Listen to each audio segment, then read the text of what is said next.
Good evening everyone. আজকে তোমাদের সাথে একটা রেসিপি শেয়ার করব। আমি একটা ডেজার্ট বানাবো আজকে চকলেট সিরাপ আর চকলেট কেক দিয়ে। তো ফার্স্টে আমি কেকটাকে ছিঁড়ে নিচ্ছি। এই যে এবারে কেকটাকে হাতের সাহায্যে হালকা হালকা করে গুঁড়ো করে দেবো। এই কেকটা এখানে দিয়ে দেবো, মানে এই কেকের লেয়ার মতন করে দিয়ে দেবো।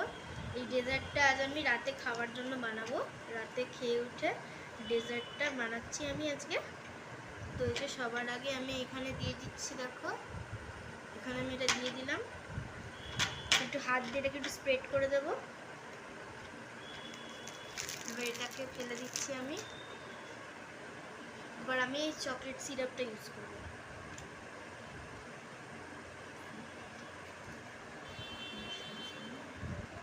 দেখো কি সুন্দর হচ্ছে।